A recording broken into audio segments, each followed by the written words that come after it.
वरदे कामरूपिणी विद्यारम्भं करिष्यामि सिद्धिर्भवतु मे सदा।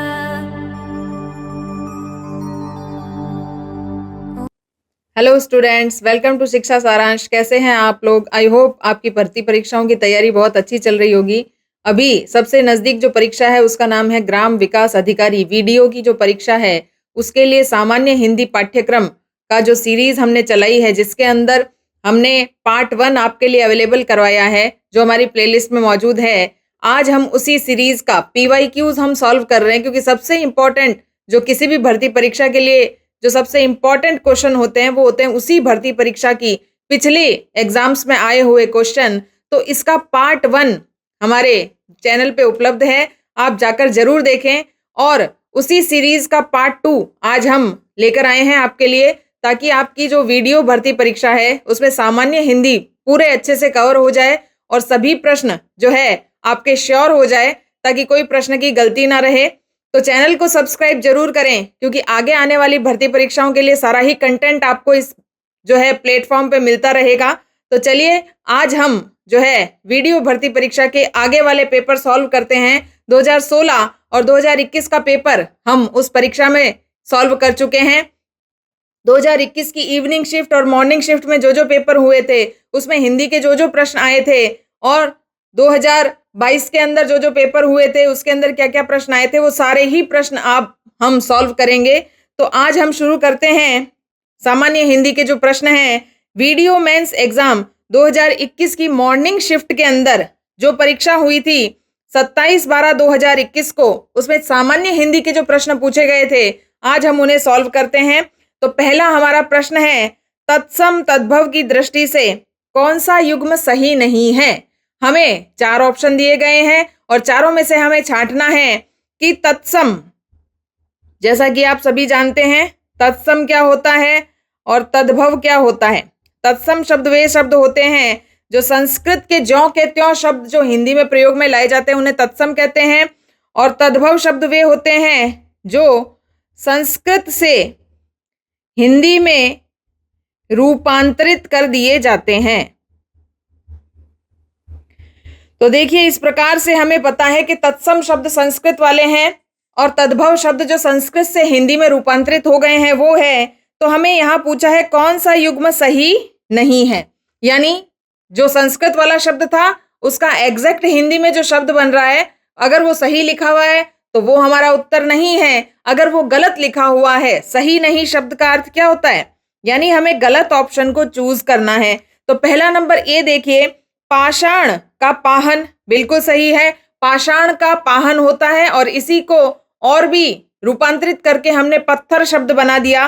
दूसरा देखिए, गोधूम का गाहक, यहाँ पे गलती हुई है। गोधूम का जो हिंदी रूपांतरण है वो होता है गेहूं। बधिर बहरे को कहते हैं, दृष्टिका दाढ़ी को कहते हैं। तो ए, सी और डी ये तो तीनों करेक्ट है, हमें चूज करना था गलत, तो हमारा आंसर हो जाएगा बी। तो देखिए, इस प्रकार से मैंने आपके लिए बताया है कि गोधूम का मतलब होता है गेहूं, और गाहक या ग्राहक जो होता है उसे गाहक कहते हैं। गाहक किसे कहते हैं? संस्कृत का ही शब्द है ग्राहक। ग्राहक का हिंदी रूपांतरण गाहक होता है, गोधूम का नहीं होता है। देखिए, मैंने आपके लिए ये जो क्वेश्चन सेलेक्ट किए हैं जो PYQs एग्जाम्स के अंदर आए हैं वीडियो भर्ती परीक्षा के लिए, ये सभी भर्ती परीक्षाओं के लिए उपयोगी है। किसी भी परीक्षा के अंदर आया हुआ प्रश्न, भले ही वो परीक्षा RPSC आयोजित करवाती है या RSMMB आयोजित करवाती है, सभी भर्ती परीक्षाओं में पूछे गए प्रश्न आगे आने वाली सभी भर्ती परीक्षाओं के लिए सुपर डुपर इंपॉर्टेंट होते हैं। क्योंकि जब भी हम किसी परीक्षा की तैयारी करते हैं हमें PYQs को सॉल्व करना बहुत जरूरी होता है। इसीलिए यहाँ पे मैं सबसे पहले आपको PYQs करवा रही हूँ, ताकि आपकी सामान्य हिंदी की जो टेंशन है वो दूर हो जाए, हिंदी आपके लिए सपोर्टिव बन जाए, आपकी विरोधी बन के ना खड़ी हो। क्योंकि कई बार ऐसा होता है हिंदी को जब हम इग्नोर करते हैं लेकिन उसके प्रश्न इस प्रकार से पूछे जाते हैं कि हमारे लिए समस्या खड़ी हो जाती है। इसीलिए PYQ सॉल्व करना सबसे इंटेलिजेंट और स्मार्ट वर्क है, तो जरूर करना ही चाहिए। दूसरा नंबर प्रश्न हम देखते हैं कि प्रत्यय की दृष्टि से असुमेलित विकल्प। अब देखिए, आपको बार बार गलत ऑप्शन ही चूज करना है। उसके लिए अलग अलग शब्द प्रश्न में पूछे जाते हैं, कहीं पे पूछा जाता है सही नहीं है उसे चूज कीजिए, कहीं पूछा जाता है असुमेलित विकल्प को चुनिए या बताइए, तो हमें जो गलत ऑप्शन है उसे चुनना है। इसका मतलब कि चारों ऑप्शंस को हमें बड़े ध्यान से देखना है। जो सही है वो हमारा उत्तर नहीं है, जो गलत है वही हमारा उत्तर है। देखिए पहले नंबर पे लिखा है दृश्य प्लस तव्य, तो ये बन जाता है दृष्टव्य, बिल्कुल सही है। ये जो तव्य प्रत्यय है ये संस्कृत से आया है, ये तव्यत प्रत्यय था जो हिंदी में आकर तव्य बन गया, और उससे जब दृश्य शब्द के अंदर, दृश्य भी संस्कृत की धातु थी, दृश्य का अर्थ क्या होता है, ये जो दृश्य है दृश्य का अर्थ क्या होता है, देखना, तो दृष्टव्य का अर्थ क्या होता है, देखने योग्य। ये जो तव्य प्रत्यय है ये योग्य शब्द को बताता है।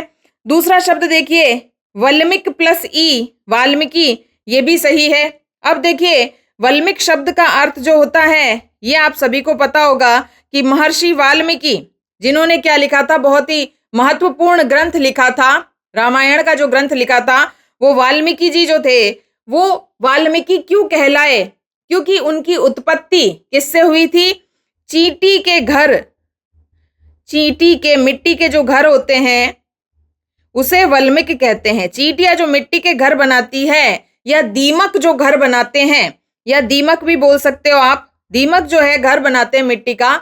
जब वल्मीक जो थे एक्चुअली के अंदर एक डाकू थे जिनका नाम था रत्नाकर, और नारद मुनि के कहने पर जब उन्हें एहसास हुआ कि ये जो सारे किए गए कर्म हैं ये उनके मृत्यु के उपरांत उन्हें ही भोगने पड़ेंगे, तो नारद मुनि ने उन्हें सजेस्ट किया, सलाह दी कि आप तपस्या करें। तो उन्होंने कई वर्षों तक लगातार तपस्या की और उनके पूरे शरीर के ऊपर मिट्टी का जो है दीमक ने जो क्या है घर बना लिए।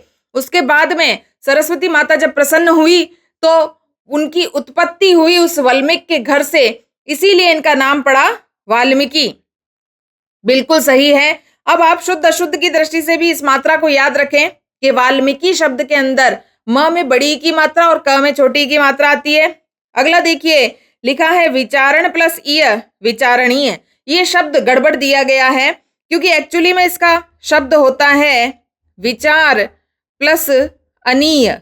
विचारणीय शब्द बिल्कुल सही बना है, लेकिन इसके अंदर जो प्रत्यय का प्रयोग किया गया है वो अनीय होगा, ईय नहीं होगा। ये हमारा गलत ऑप्शन है, तो जो गलत ऑप्शन है वही हमारा आंसर है। हमें क्वेश्चन में भी यही पूछा था कि असुमेलित विकल्प को छांटिए, और वृषणी प्लस ए वार्ष्णेय बना है।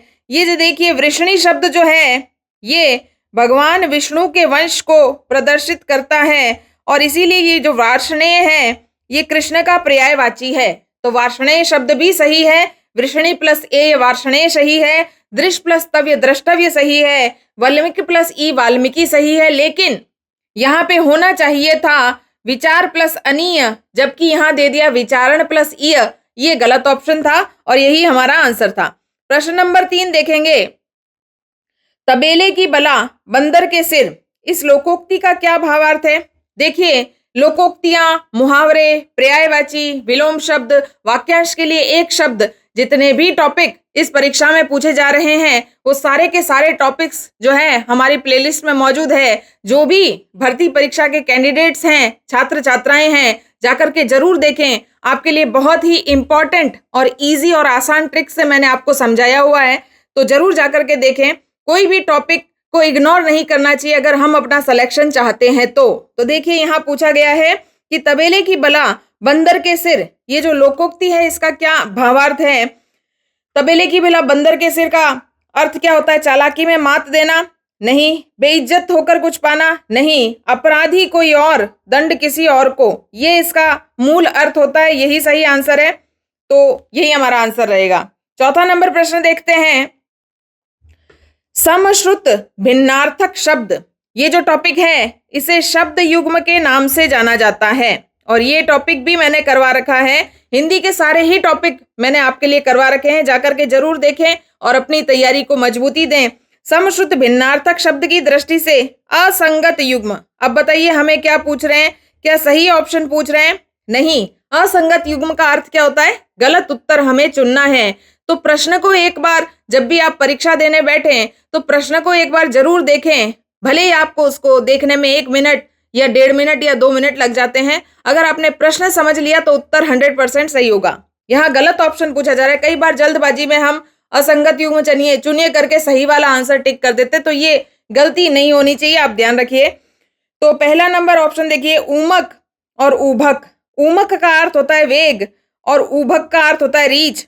ये दोनों ही सही है, ये जो शब्द युग्म है। अगला है क्षमा यानी माफी और क्षमा यानी पृथ्वी, ये भी सही है। अगला है कृतिका, एक नक्षत्र का नाम है, जो हमारे नक्षत्र हैं उनमें से एक का नाम है कृतिका। और अगला है कृत्यका यानी भयंकर कार्य, ये भी सही है। तो एक्चुअली में डी नंबर ऑप्शन ही गलत हुआ, क्योंकि ऊपर वाले तीनों तो सही हो गए। तो यहाँ लिखा है पायस यानी वर्षा और पायसा यानी शत्रु, ये गलत है। यहाँ पे होना चाहिए, देखिए पायस का अर्थ होता है दूध से बना व्यंजन। जो दूध से बनी हुई वस्तु होती है उसे हम पायस कहते हैं। और पायसा किसी चीज के आसपास या हमारे पड़ोस के लिए जो शब्द काम में लिया जाता है उसे पायसा कहा जाता है। यह दोनों ही शब्दों के अर्थ गलत दिए गए हैं, यही हमारा आंसर है, हमें गलत ही चूज करना था। प्रश्न नंबर 5 देखिए, निम्नलिखित में से किस विकल्प के सभी शब्द आपस में पर्यायवाची नहीं है? नहीं है बोले तो हमें क्या चूज करना है? गलत ऑप्शन चूज करना है। तो पहला नंबर देखिए, सिंधुजा। सिंधुजा शब्द का अर्थ क्या होता है? जिसकी उत्पत्ति सिंधु से हुई। जिसकी उत्पत्ति किससे हुई? सिंधु। सिंधु का अर्थ क्या होता है? सागर, समुद्र से हुई। तो देखिए भगवान विष्णु की जो पत्नी है माँ लक्ष्मी, उनकी उत्पत्ति कहां से मानी जाती है? आपको याद होगा कि जब समुद्र मंथन हो रहा था तो वहां से देवी लक्ष्मी प्रकट हुई थी, तो वहां से उनकी उत्पत्ति हुई, इसीलिए उन्हें क्या कहते हैं? सिंधुजा। तो ये सिंधुजा शब्द जो है ये किसका पर्यायवाची है? ये लक्ष्मी माँ का पर्यायवाची है। और दूसरा शब्द है गिरा।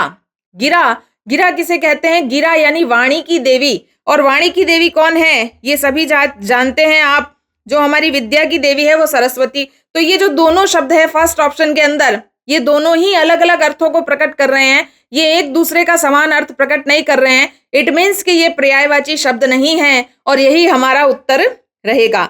अगला देखते हैं, शची और पुलोजमा। प्रश्न जितने भी आए हैं उसके अंदर एक एक ऑब्जेक्टिव क्वेश्चन जो है उसका एक एक ऑप्शन हमें सॉल्व करना है, क्योंकि परीक्षाओं में लगातार ट्रेंड रहता है कि यही प्रश्न घूम घूम के आपसे पूछे जाते हैं। तो ऑब्जेक्ट्स जो है, ऑप्शंस जो है, उसके अंदर जितने भी शब्द हैं उन्हें इग्नोर ना करें। शची का अर्थ होता है इंद्र की पत्नी, हालांकि मैंने आपके लिए यहाँ डिटेल लिख दी है। शची का अर्थ है इंद्र की पत्नी। और पुलोमजा ये इंद्र की पत्नी ही है, क्योंकि ये पुलोम नामक असुर की पुत्री थी। इनके पिताजी का नाम पुलोमजा था। तो ये दोनों ही इंद्र की पत्नी इंद्राणी के लिए प्रयोग में लाए गए पर्यायवाची शब्द है। चंडी और कालिका नाम से स्पष्ट है आपको दुर्गा के पर्यायवाची है। अंबिका और गौरी भी माँ दुर्गा के पर्यायवाची हैं। तो चलिए छठा नंबर प्रश्न देखते हैं, किस वाक्यांश के लिए प्रयुक्त शब्द सार्थक नहीं है? इट मीन्स हमें क्या ऑप्शन छांटना है? बताइए, फटाफट बताइए। हमें गलत ऑप्शन को चूज करना है। जिसे जीतना आसान हो दुर्जेय, ये प्रश्न आपके प्रश्नवाचक चिन्ह आपके दिमाग में आना चाहिए। जैसे ही आपने पहला ऑप्शन पढ़ा, जिसे जीतना आसान हो वो दुर्जेय कैसे हो सकता है? दुर्जेय शब्द का अर्थ क्या होता है? जिसे जीतना मुश्किल हो, जिस पर जीत पाना बड़ा ही कठिन हो, उसे दुर्जेय कहते हैं। जो गलत यही है, आंसर भी यही है। जो आसानी से दिखाई ना पड़े, दुर्लक्ष्य, बिल्कुल सही है। जो ज्यादा दीर्घ ना हो, नाति दीर्घ सही है। जहां कोई विघ्न ना हो, निर्विघ्न भी सही है। एक्चुअली में इसका होना क्या चाहिए था? देखिए, जिसे जीतना आसान हो वो कहलाता है सुलभ, दुर्जेय नहीं कहलाता। यही हमारा आंसर रहेगा। 7वां नंबर प्रश्न देखिए, विलोम शब्द की दृष्टि से अनुचित युग्म। अब बताइए, बार बार लगातार आपको सिर्फ और सिर्फ गलत ऑप्शन को चूज करना है। वीडियो भर्ती परीक्षाओं का ये सार निकला है। सामान्य हिंदी के जो प्रश्न है वो बड़े ही स्तर के आते हैं, तो आप हिंदी को इग्नोर ना करें। हिंदी ही आपको सिलेक्शन दिलाने में सबसे बड़ा इंपॉर्टेंट रोल प्ले करेगी। तो विलोम शब्द की दृष्टि से अनुचित युग्म यानी गलत ऑप्शन छांटना है। आभ्यंतर यानी अंदर की तरफ, और बाह्य यानी बाहर, सही बात है। अर्पण और समर्पण यहाँ गलत हो गया, यही हमारा आंसर है। अर्पण करना और समर्पण करना ये दोनों ही एक ही बात है, ये विलोम शब्द नहीं है। अथ का अर्थ होता है प्रारंभ और इति का अर्थ होता है समाप्त। ये भी आपको याद रखना है। अथ, अथ का अर्थ क्या होता है? कोई चीज यदि प्रारंभ हो रही है तो उसे अथ कहते हैं। और इति कब लगाते हैं? जब वो वस्तु या वो जो टॉपिक है वो समाप्त हो जाता है तो उसे इति कहा जाता है। जैसा कि आपने रामायण और महाभारत जब कोरोना में देखी होगी तो आपने जरूर सुना होगा, अथ श्री महाभारत कथा। जब शुरू होता था तब ये बोलते थे और जब वो एपिसोड खत्म होता था तो कहते थे इति श्री महाभारत कथा। याद रखिए, बहुत बार परीक्षाओं में पूछा जाता है अथ का विलोम शब्द क्या होता है? इति। और अस्त का उदय ये तो सभी को पता ही होगा। तो इस प्रकार से हमारा आंसर ये रहेगा। अर्पण का एक्चुअली में विलोम शब्द होना चाहिए ग्रहण। 8वां नंबर प्रश्न देखते हैं। निम्नलिखित में से किस विकल्प के सभी शब्द शुद्ध हैं? यानी हमें वो ऑप्शन छांटना है जिसके सारे ऑप्शन क्या होने चाहिए? एकदम एग्जैक्टली शुद्ध होने चाहिए। तो पहला नंबर ऑप्शन देखते हैं, द्रौपदी। तो बिल्कुल सही है, द्रौपदी शब्द को इसी प्रकार से लिखा जाता है। और निर्भिमान ये भी सही है। तो निर्भिमान शब्द की अगर हम बात करें तो इसमें निर उपसर्ग है और अभिमान शब्द है, तो यहाँ निर्भिमान होगा। अगर निराभिमान ये लिखा हुआ है तो ये वैसे भी गलत होगा। तो यही हमारा सही आंसर है। अब देखिए, जो नीचे वाले ऑप्शन है उनका शुद्ध रूप भी हम देख लेते हैं। मुनेश्वर लिखा है जबकि होता है मुनीश्वर। निरुत्साही लिखा है निरुत्साही। अब आप देखेंगे कि इन दोनों शब्दों में निरुत्साही है, लेकिन आपको एक चीज का गौर करना है, जब भी र के अंदर ऊ की मात्रा लगती है तो यदि छोटा ऊ है तो इस प्रकार से लिखा जाता है और अगर बड़ा ऊ है तो ये गोला घूमा जाता है। ये कौन से ऊ की मात्रा है? ये छोटे ऊ की और ये बड़े ऊ की। तो याद रखिए, निरुत्साही शब्द में छोटा ऊ होता है, प्रमाणिक शब्द नहीं होता है, शुद्ध शब्द होता है प्रामाणिक। धैर्यता शब्द शुद्ध नहीं है, इसका शुद्ध रूप है धैर्य या धीरता। हस्ताक्षेप ये बिल्कुल गलत है, शुद्ध शब्द होता है हस्तक्षेप।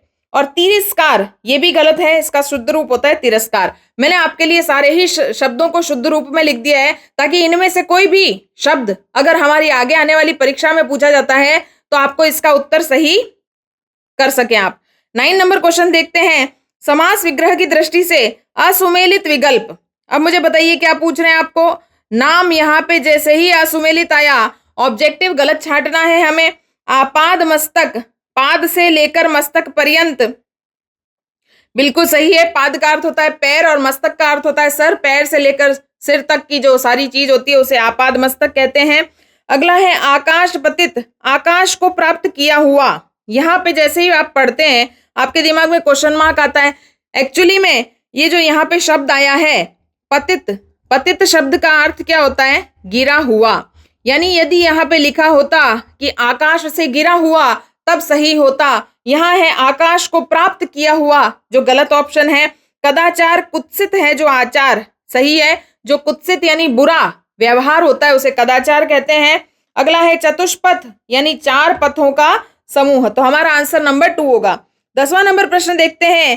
किस शब्द का संधि विच्छेद सही किया गया है? यहाँ लिखा है यशो भूमि और यहाँ लिखा है यशः प्लस भूमि। ये शब्द बिल्कुल सही हो सकता था, यहाँ गड़बड़ हो गई। भूमि के अंदर अगर बड़े ऊ की मात्रा होती तो ये सही हो जाता है। अभी फिलहाल ये गलत है। वयोवृद्ध यहाँ पे लिखा है वयोः प्लस वृद्ध, ये भी गलत ऑप्शन है। यहाँ पे होना चाहिए वयः प्लस वृद्ध। ठीक बात है। अन्योन्य बिल्कुल सही, इसका संधि विच्छेद किया गया है। अन्यः प्लस अन्य ये जो शब्द है इसका संधि विच्छेद और संधि शब्द बिल्कुल सही है। शिरोभाग, शिराः प्लस भाग ये भी गड़बड़ है। यहाँ भी क्या होना चाहिए था? शिरः प्लस भाग। यहाँ पे होना चाहिए था शिरः प्लस भाग, ये भी गलत है। तो हमें जो था वो सही ऑप्शन छांटना था, वो 3rd नंबर पे है। चलिए, वीडियो मेंस एग्जाम 2021 जो कि इवनिंग शिफ्ट में पेपर आयोजित हुआ 27/12/2021 को, उसके अंदर सामान्य हिंदी के क्या प्रश्न पूछे गए देखते हैं। किस विकल्प में तत्सम शब्द प्रयुक्त हुए हैं? अब मैंने आपको अभी थोड़ी देर पहले बताया था कि तत्सम शब्द किन्हें कहते हैं? जिन शब्दों को संस्कृत से ज्यों का त्यों प्रयोग में लेकर आए हिंदी के अंदर उन्हें तत्सम शब्द कहते हैं।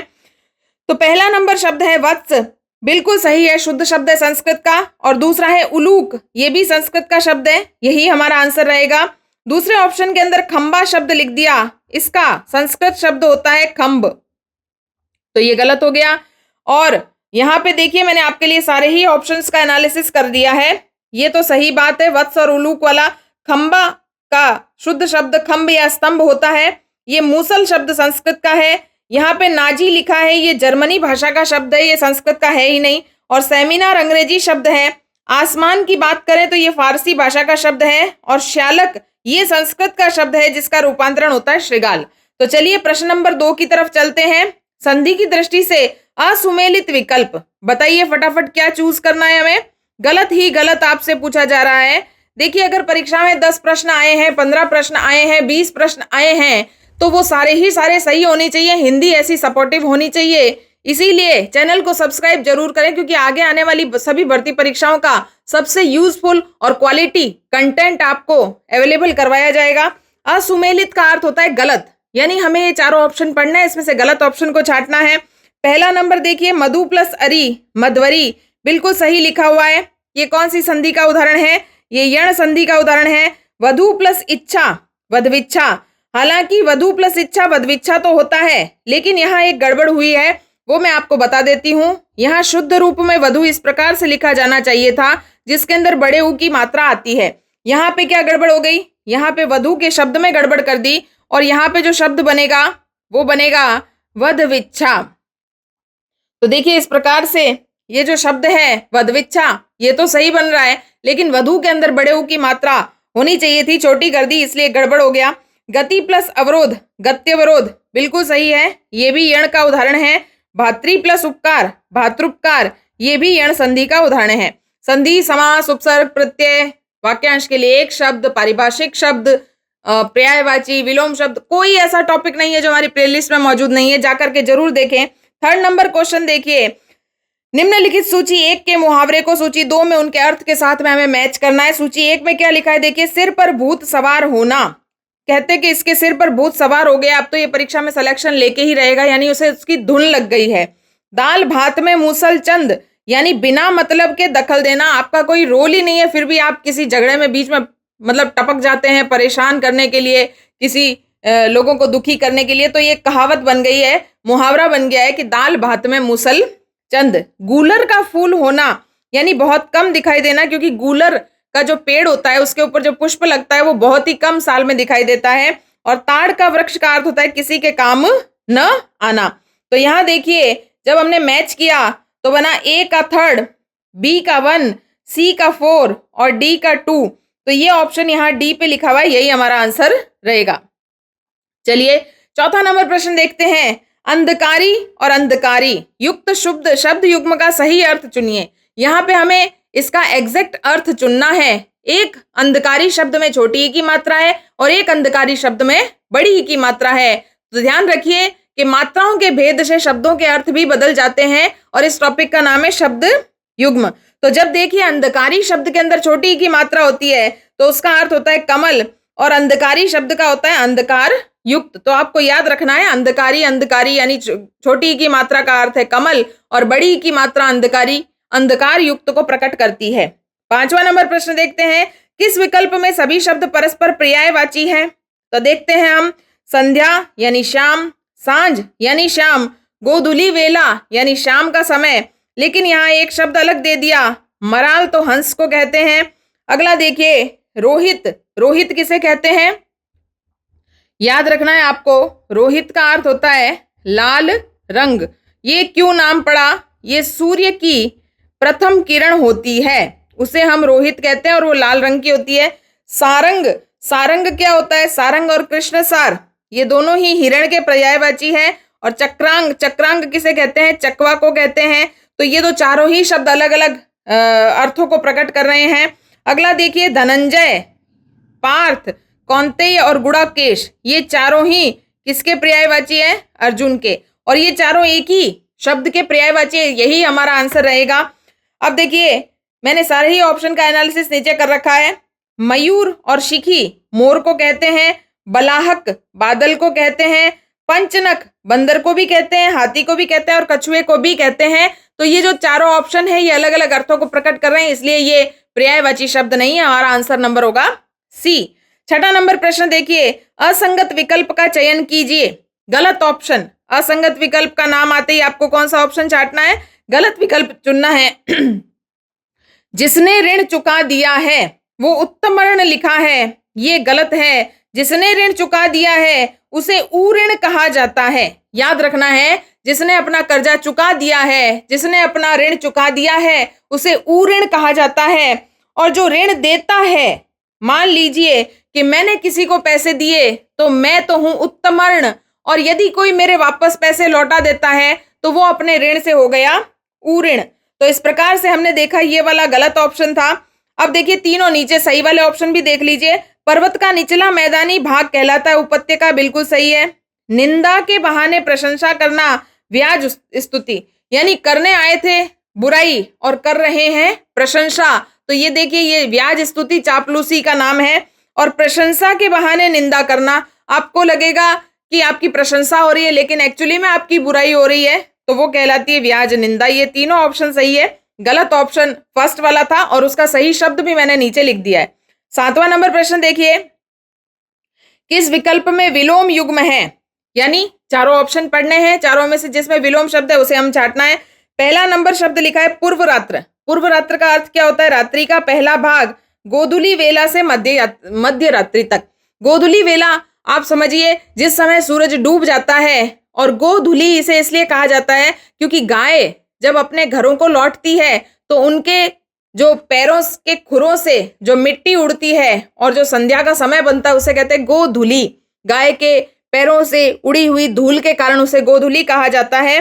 तो गोधूली वेला से लेकर मिडिल हाफ रात तक के यानी 12 बजे तक का जो समय होता है वो पूर्व रात। और अपराह्न तो आपको पता ही है किसे कहते हैं?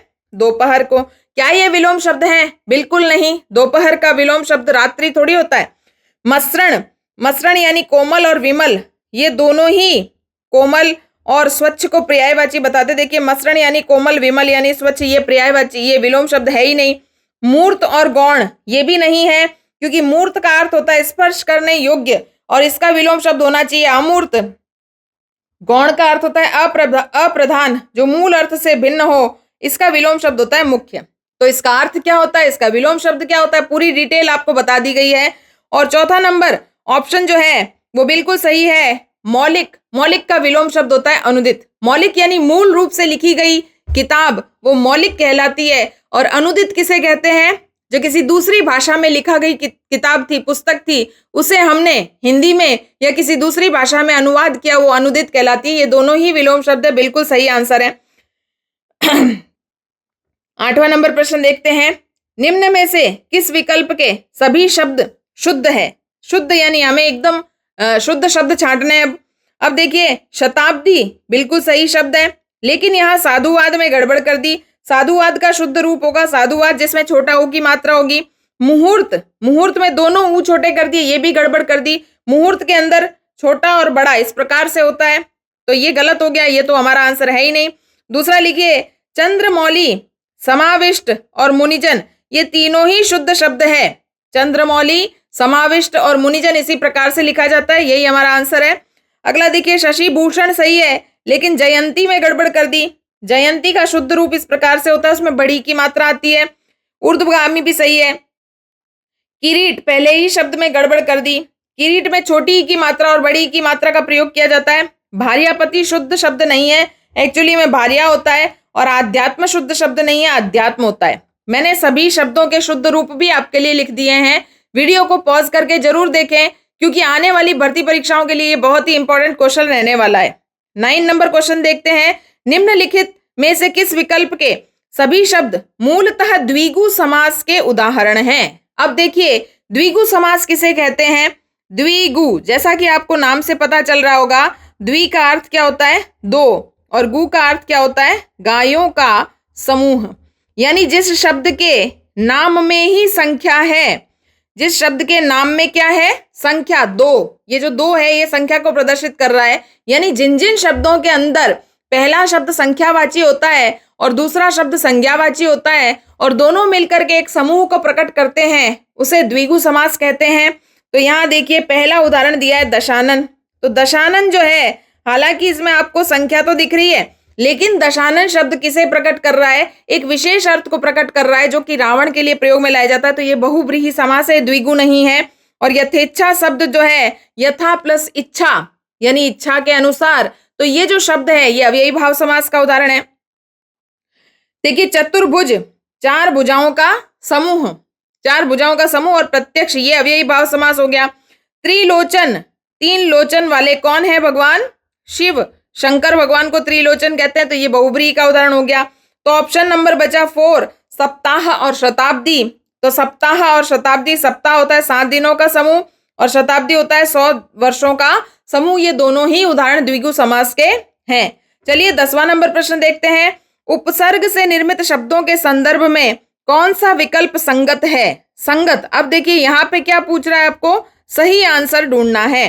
तो देखिए पहला नंबर ऑप्शन देखते हैं, प्र उपसर्ग से बनने वाले शब्द, प्रगति बिल्कुल सही है, प्रतिभाव बिल्कुल गलत है। ये ऑप्शन यहीं पे ही गलत हो गया, रॉन्ग हो गया, क्योंकि प्रगति तो सही है, प्र प्लस गति, लेकिन प्रतिभाव शब्द जैसा कि आपको नजर आ रहा है इसमें प्रति उपसर्ग है, प्र उपसर्ग है ही नहीं, तो ये ऑप्शन तो वैसे ही गलत हो गया। दूसरा देखिए आ से बना आपेक्षित, आक्षेपित, तो अ प्लस अक्षेपित, ये बिल्कुल सही है, अ प्लस अक्षेपित बन गया आक्षेपित, आ प्लस अक्षेपित आक्षेपित बन गया, बिल्कुल सही है। अब देखिए आंगिक, इसमें भी आ उपसर्ग है और आसक्ति में भी आ उपसर्ग है, ये सही है, तीनों ऑप्शन सही है। निष्णात की बात करें तो निष्णात में तो निस उपसर्ग है, नी है ही नहीं, यही गलत हो गया। सु से स्वल्प नहीं बनता है, स्वल्प का ये जो समास विग्रह होगा स्व प्लस अल्प, संधि विग्रह क्या होगा? स्व प्लस अल्प, इसमें स्व है, तो यहाँ पे ऑप्शन नंबर 2 आंसर रहेगा। अब देखिए वीडियो मेंस एग्जाम 2021 की मॉर्निंग शिफ्ट जो कि 28/12/2021 को आयोजित हुई थी परीक्षा, उसके मॉर्निंग शिफ्ट में क्या क्या सामान्य हिंदी के प्रश्न पूछे गए? शब्द प्रकृति की दृष्टि से असुमेलित विकल्प, नाम से आपको स्पष्ट हो ही गया है, हमें गलत ऑप्शन को चूज करना है।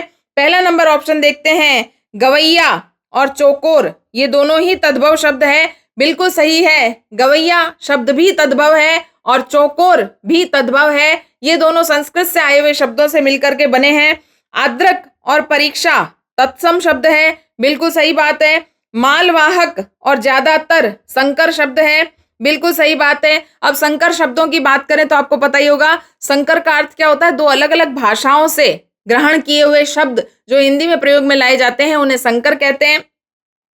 जैसा कि मालवाहक की बात करें तो इसमें 2 शब्द हैं, माल और वाहक। वाहक शब्द कहाँ से लाया है? संस्कृत से, और माल जो है वो फारसी भाषा का शब्द है, तो फारसी और संस्कृत से मिलकर के जो माल वाहक शब्द बना ये संकर शब्द है। और दूसरा शब्द भी है ज्यादा प्लस तर, तो ये भी संकर शब्द है।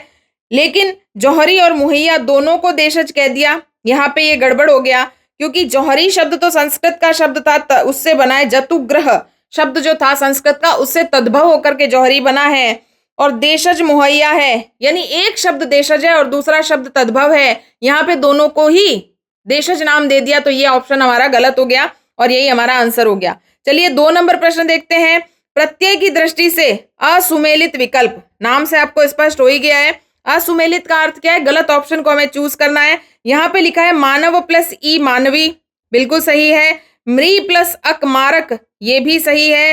राधा प्लस ए राधे, ये बिल्कुल सही है। यहाँ लिख दिया स्थान प्लस अनीय, स्थानीय, गलत लिख दिया। स्थान प्लस ईय, ये बनता है स्थानीय, जबकि यहाँ अनीय लिख दिया जो कि गलत ऑप्शन है और हमें गलत ही चूज करना था, हमारा आंसर होगा डी।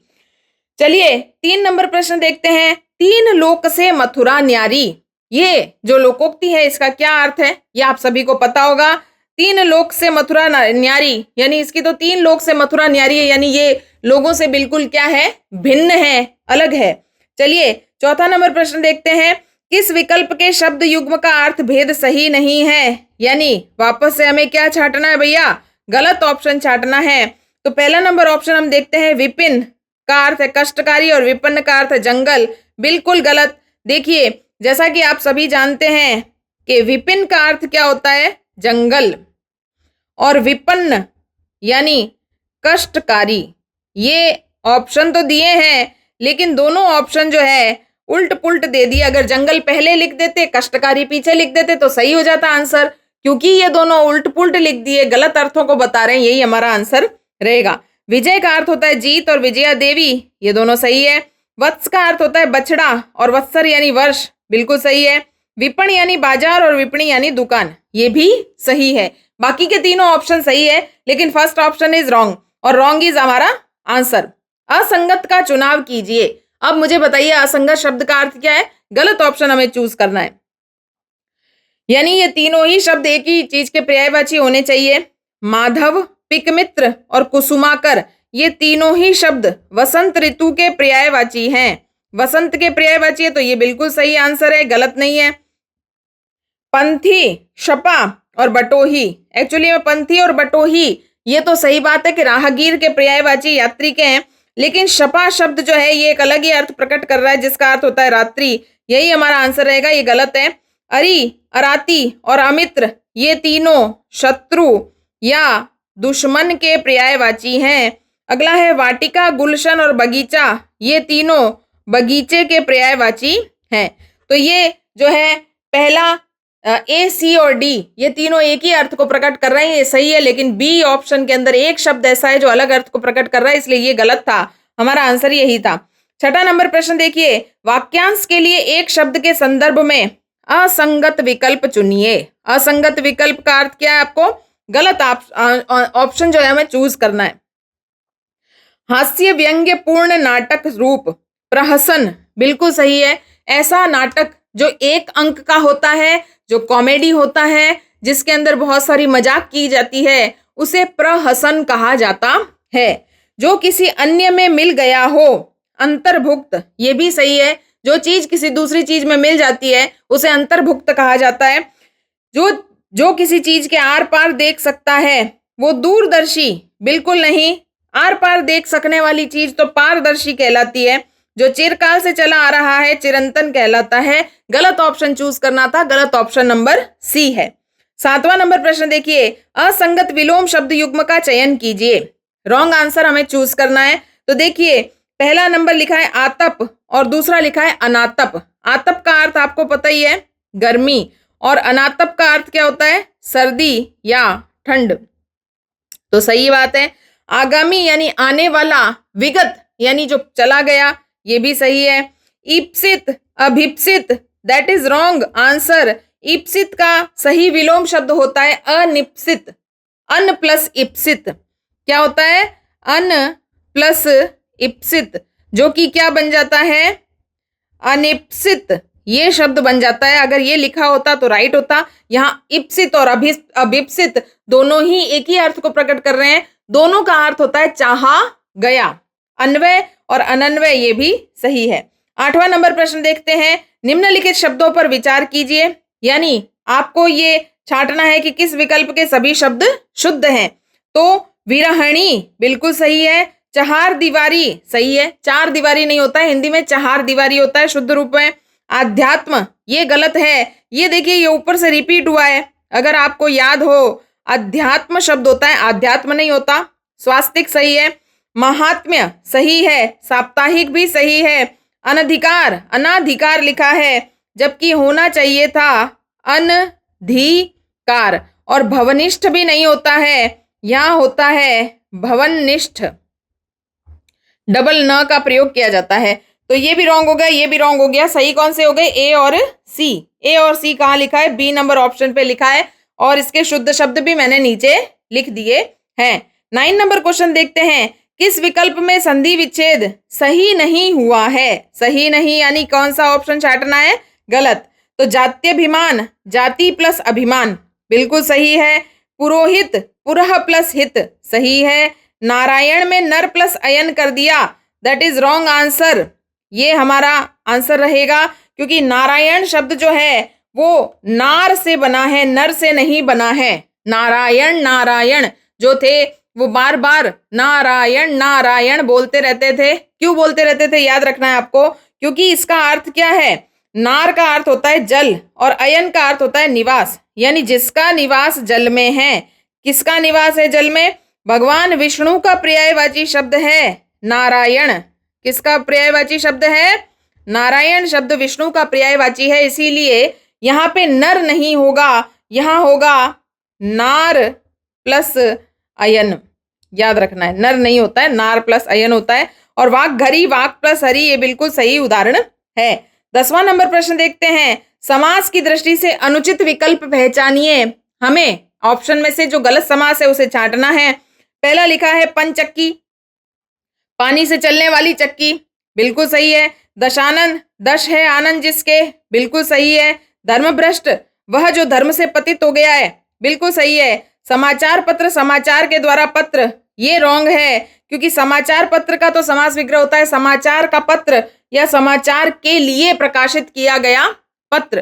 तो ये ऑप्शन गलत था, यही हमारा आंसर है। अब देखिए वीडियो मेंस एग्जाम 2021 जो कि 28/12/2021 को इवनिंग शिफ्ट में पूछा गया प्रश्न था, प्रश्न पत्र था, उसमें सामान्य हिंदी के क्या क्या प्रश्न पूछे गए। किस विकल्प में सभी शब्द तत्सम हैं? तत्सम शब्द आपको पता ही है कौन से शब्द जो छांटने हैं, हमें संस्कृत वाले शब्द छांटने हैं। तो जंबिका शब्द, बिल्कुल जंबिका शब्द का अर्थ होता है जमाई, यानी उबासी लेना, ठीक है ना। तेवर शब्द संस्कृत का नहीं है, यहाँ पे यही ऑप्शन गलत हो गया। 10 भी नहीं है, ठीक है ना, और दाम भी नहीं है, तो ये ऑप्शन तो वैसे ही गलत हो गया। दूसरा देखते हैं, पीत, पूर्ण, पाश, पुण्य, बिल्कुल ये चारों ही शब्द संस्कृत के हैं।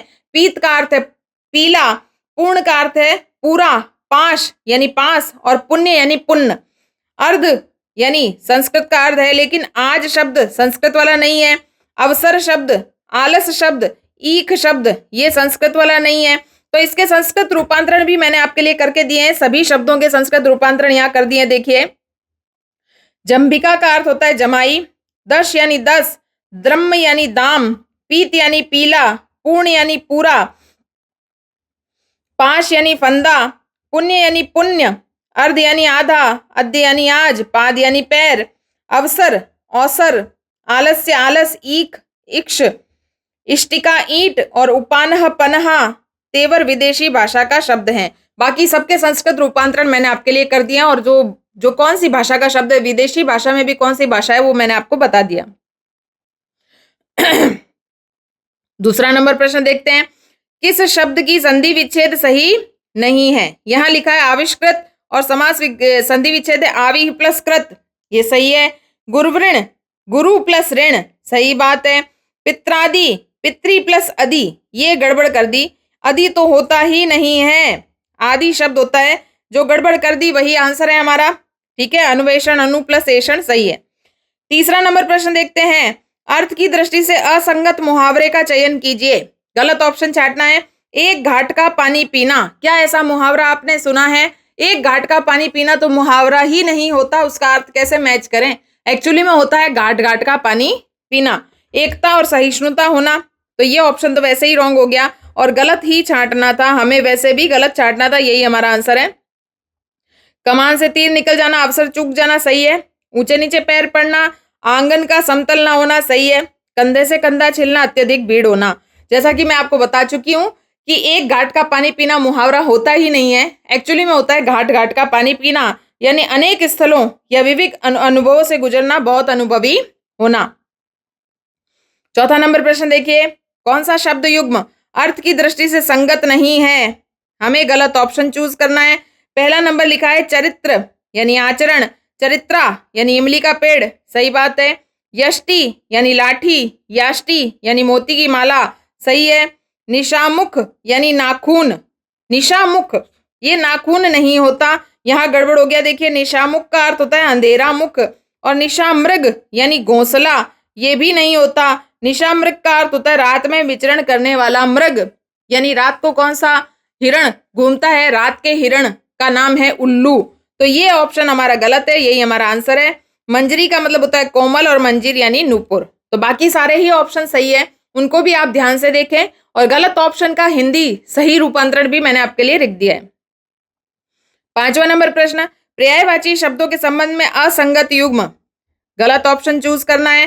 तरणी, द्रोणी, उडूप, ये तीनों नाव के पर्यायवाची हैं, बिल्कुल सही बात है। अंबसार, इंदुमणि, प्रवाल, ये सभी मोती के पर्यायवाची हैं। पाशहस्त्र, सावित्रेय, कृतांत, ये बलराम के पर्यायवाची हैं। यहाँ पे एक शब्द कृतांत शब्द जो है ये किसका पर्यायवाची है? ये यमराज का है। तो तीनों एक ही शब्द के पर्यायवाची नहीं है, गलत आंसर है, यही हमारा आंसर है। सलीलेश शीरधी और अर्णव समुद्र के पर्यायवाची है। ठीक है, छठा नंबर प्रश्न देखते हैं। कौन सा वाक्यांश युग्म संगत नहीं है? इट मीन्स गलत ऑप्शन छांटना है। जो हृदय को पिघला दे, हृदय द्रावक, बिल्कुल सही है। कोई काम करने की इच्छा, चरिष्णु, ये गलत लिख दिया यहाँ। कोई काम करने की जो इच्छा है वो चरिष्णु नहीं कहलाती है, चिकित्सा कहलाती है। क्या कहलाती है? चिकित्सा। एक्चुअली में सही शब्द होना चाहिए था, चिकित्सा गलत पूछ रहा है, ये गलती है। जो पहले कभी ना हुआ हो अभूतपूर्व आकाश में असंख्य तारों का प्रकाश पुंज निहारिका कहलाता है।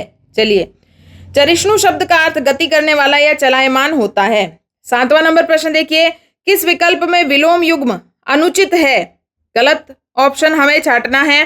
तामसिक का सात्विक सही है, व्यक्त का ग्रहित सही है, यौवन का वार्धक्य सही है, यथार्थ का परार्थ बिल्कुल गलत। यथार्थ यानी जो सच्चाई है, और इसका विलोम शब्द होता है कल्पित।